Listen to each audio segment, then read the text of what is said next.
بسم اللہ الرحمن الرحیم۔ السلام علیکم۔ اسیر محبت، رائٹر اشمینہ طالب، قسط نمبر 3۔ لیکن ان لوگوں کی طرح تماشے نہیں لگاؤں گی، لوگوں کو چیخ کر نہیں بتاؤں گی، بس خاموش ہو جاؤں گی اور اپنا فیصلہ اپنے اللہ پر چھوڑ دوں گی، اور جو وہ میرے حق میں فیصلہ کریں گے اس میں راضی ہو جاؤں گی۔ ان لوگوں کی طرح اللہ کو الزام نہیں دوں گی کہ مجھے کیوں نہیں ملا، ناشکری نہیں کروں گی۔ جویریہ اسے بڑے غور سے سن رہی تھی اور آخر میں اس کی بات سن کر مسکرائی۔ ایک بات بتاؤں علی سے؟ ہاں، جب انسان کو محبت ہوتی ہے نا تو سب سوچنے سمجھنے کی صلاحیت ختم ہو جاتی ہے۔ نہیں جویریہ، یہ جب ہوتا ہے جب انسان کو اپنے نفس پر کنٹرول نہیں رہتا، اور انسان کو اتنا مضبوط ہونا ہوتا ہے کہ اپنے نفس سے لڑ سکے، ورنہ شیطان تو چاہتا ہی ہے انسان اپنے نفس پر قابو کھو دے اور شیطان اس پر حاوی ہو جائے، اور وہ جب چاہے، جیسا چاہے، جو چاہے وہ اس سے کروائے۔ تمہیں پتہ ہے جب انسان کا دل ٹوٹتا ہے تو وہ جب سامنے والے کو خوش دیکھتا ہے تو اس کے اندر ایک بدلے کی آگ جاگ جاتی ہے، اور وہ اس آگ میں اتنا آگے نکل جاتا ہے کہ وہ بھول جاتا ہے کہ اس نے کبھی اس شخص سے بہت محبت کی تھی جسے وہ برباد کر رہا ہے۔ ایسا اس لیے ہوتا ہے کیونکہ وہ بھول جاتا ہے نصیب اللہ نے لکھا ہے، اس کو بدلا نہیں جاتا، اس پہ راضی ہوا جاتا ہے۔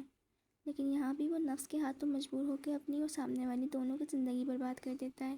چلو، سامنے والے کی تو خالی زندگی برباد کی، لیکن اپنے ساتھ کیا کیا؟ اپنی زندگی اور آخرت دونوں برباد کی۔ اگر وہ اس وقت اپنے نصیب سے راضی ہو جاتا، اپنے رب کے فیصلے پر راضی ہو جاتا، صبر سے کام لیتا اور نفس کے ہاتھوں مجبور نہ ہوتا، تو اللہ اس کو دنیا اور آخرت دونوں میں اجر دیتے۔ دنیا میں اسے اس سے بہترین سے نوازتے، اور آخرت میں اسے اپنے نفس پر قابو پانے، صبر کرنے کا صلہ دیتے۔ سمجھ میں آئی انسان کا اپنے نفس پر قابو پانا کتنا ضروری ہے؟ یہ دنیا صرف وقتی ہے، کیوں اس کے پیچھے اپنی آخرت برباد کرنا؟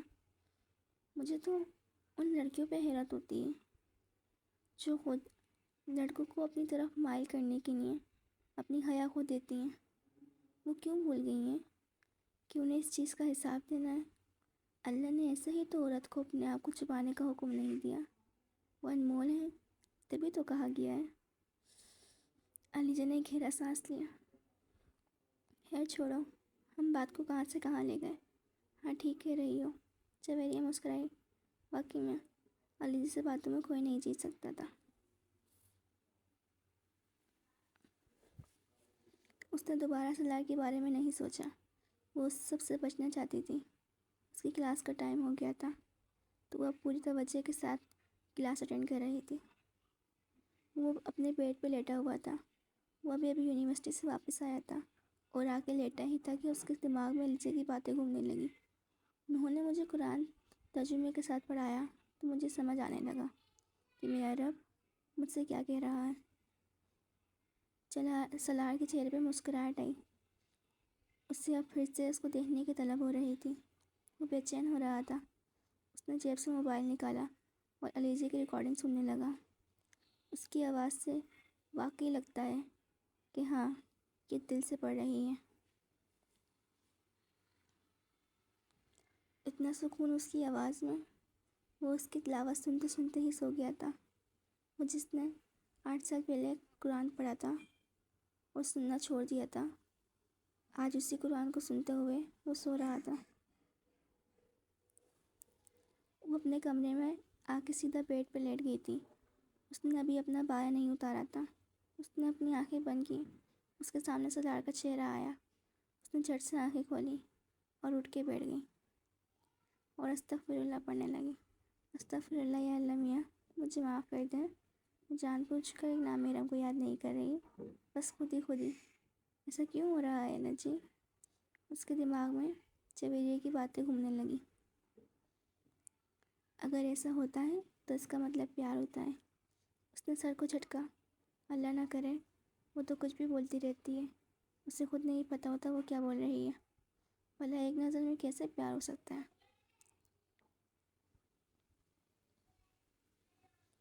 نہ میں اسے جانتی ہوں، نہ اس سے میری کبھی کوئی بات ہوئی ہے۔ چلو انسان کو ایک انسان میں کوئی عادت اچھی لگتی ہو تو سمجھ میں آتا ہے، پر میں تو اسے جانتی ہی نہیں، عادت کہاں سے بیچ میں آ گئی۔ علی سے سب تھکان کی وجہ سے ہو رہا ہے، چلو بیٹا چل کے تھوڑا منہ دھو، دماغ کو آرام کی ضرورت ہے۔ یہ کہتی وہ بیڈ سے اٹھی اور چھوٹے چھوٹے قدم لیتی ڈریسنگ کے سامنے آگے کھڑی ہو گئی اور اپنا اسکارف اور پایا اتار کے باتھ روم میں گھس گئی۔ شام 6 بجے کا وقت تھا، وہ کمرے سے باہر آئی اور کچن میں چلی آئی۔ کیا کر رہی ہیں ماما؟ بیٹا پاپا کے دوست آ رہے ہیں۔ یہ وہی ہیں نا جن سے بابا کی 8 سال پرانی دوستی ہے اور کافی امیر بھی ہیں؟ ہاں بیٹا، تبھی ہر چیز اچھی سے اچھی ان کے حساب سے بنا رہی ہوں۔ تم اگر تھکی ہوئی نہیں ہو تو میری مدد کروا دو۔ ماما اگر میں تھکی ہوئی ہوں گی پھر بھی آپ کی مدد کروا دوں گی۔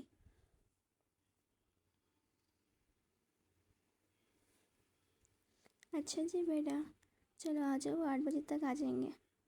ان کی وائف بھی؟ نہیں، وہ نہیں آتی، میں نے بس اب تک خالی زرخان شاہ کو ہی دیکھا ہے، ان کی وائف کو نہیں۔ میں نے بولا تھا اپنی وائف کو لایا کریں، کہتے ہیں وہ زیادہ کہیں آتی جاتی نہیں۔ اچھی بات ہے بھائی، کیوں بلا وجہ کہیں جایا جائے۔ ہاں ٹھیک کہہ رہی ہو تم۔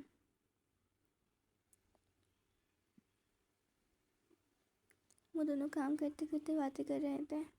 رات کے 8 بج رہے تھے، عمر صاحب بھی گھر آ گئے تھے اور زرخان تھوڑی دیر میں پہنچنے ہی والے تھے۔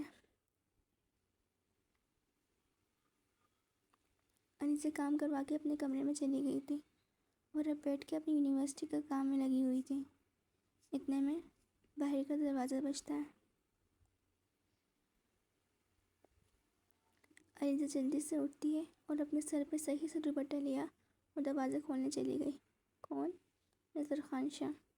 اس نے نام سن کے فوراً سے دروازہ کھولا۔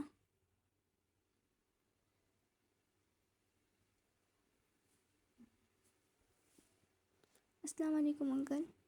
اس نے کبھی زرخان شاہ کو نہیں دیکھا تھا، آج یہ پہلی دفعہ ہوا تھا جب وہ زرخان شاہ سے مل رہی تھی، ورنہ اب تک صرف ذکر ہی سنا تھا۔ وعلیکم السلام بیٹا، آپ اندر آ جائیں۔ وہ ان کو لے کر کمرے میں لے آئی۔ آپ بیٹھیں، میں بابا کو بلاتی ہوں۔ وہ یہ کہہ کر چلی گئی۔ پیچھے زرخان شاہ اس کو دیکھ کے مسکرا رہے تھے۔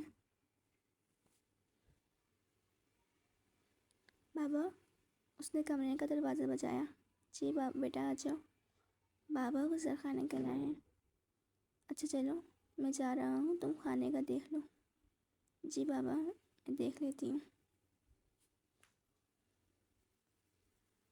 السلام علیکم، کیسے ہو زرخان؟ میں بالکل ٹھیک، تم بتاؤ؟ ہم کیا بتائیں، بس بوڑھے ہو گئے ہیں، اب بچوں کی شادی کرنی ہے۔ ویسے حیرت ہو رہی ہے، مجھے 55 کے ہو گئے ہو تم اور آج بھی اسمارٹ ہو۔ بس کیا کریں، اللہ نے حسن اتنے دیے۔ وہ دونوں ایک دوسرے کو دیکھ کے ہنس پڑے۔ کمرے میں علیزہ انہیں بلانے آ رہی تھی، کھانے کے لیے ایک دم حیران ہوئی۔ اس کے بابا جو سب پہ رعب رکھتے تھے، وہ اپنے دوست کے ساتھ کیسے ہنس رہے تھے۔ وہ خوش بھی تھی اور حیران بھی، وہ اس کے سامنے ایسے کھل کر نہیں ہنستے تھے۔ اب وہ تھوڑی حیرانگی سے نکل کر کمرے میں آئی اور کھانے کا بولنے لگی۔ اب وہ تھوڑی بابا جان؟ جی بیٹا کھانا لگا دیا ہے میں نے۔ اچھا چلو ہم آتے ہیں۔ وہ کمرے سے جا چکی تھی۔ یہ علیزہ ہے نا؟ ہاں علیزہ ہے، ماشاءاللہ بہت پیاری بچی ہے، کافی اچھی تربیت ہے اس کی ہے تم نے اس کی۔ میں نے اپنے سارے بچوں کی تربیت اچھی کی ہے۔ اچھا چلو آ جاؤ، کھانا نکالا ہوا ہے، انتظار کروانا اچھا نہیں۔ ہاں چلو۔ اب وہ لوگ کھانے کی ٹیبل پر بیٹھے ہوئے تھے۔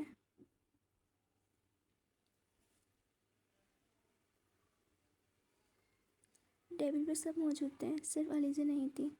ارسلان کی شادی کرنے لگا ہوں، کل آ رہا ہے، عمر صاحب نے کہا۔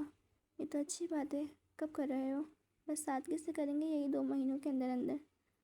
تم کب واپس آؤ گے؟ میں 3 سے 4 مہینے کے لیے جا رہا ہوں، ہو سکتا ہے زیادہ ٹائم لگ جائے۔ یعنی تم شادی میں شرکت نہیں کرو گے؟ نہیں یار، میں یہاں ہوں گا ہی نہیں۔ اچھا ٹھیک، اور احمد بیٹا جاب کیسے چل رہی ہے؟ اب وہ ایسی ہی باتیں کرنے لگے تھے۔